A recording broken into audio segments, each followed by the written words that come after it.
Dati nakikita ko lang to sa mga anime at sa mga movies. Ngayon, experience ko na. Dito nga yan, Sakura Sushi sa Minami Kashiwa, sa Chiba, Japan. Pero marami na ring branch to kahit sa Tokyo. So, ganito yung itsura niya. Pwedeng kumuha ka na lang dito ng mga magugustuhan mo or pumili ka sa screen. Tapos, ang cute lang. Andito yung mga sausawan, yung mga chopstick, kutsara. So, self-service na talaga dito. Syempre, hindi tayo papayag nang hindi makakakuha kung ano yung mga nakapila dyan. And then, ito naman yung mga in-order gamit yung tablet na nasa table. Mako-compute yung babayaran nyo dito kasi ilalagay yung mga plato dyan. Bibilangin nila yan. And then, order ka lang ng order. Maya-maya lang dadating din yung order mo dyan. Parang tamang tao. Antay-antay ka lang. Char! Sobrang daming pagpipilian. Actually, nalalansahan talaga ako sa mga sushi.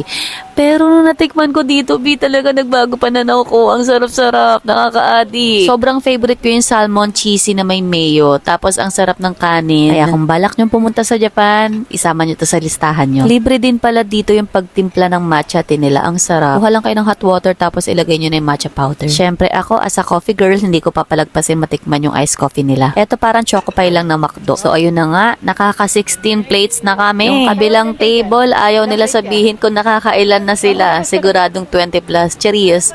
Hindi, masarap dito guys, try nyo.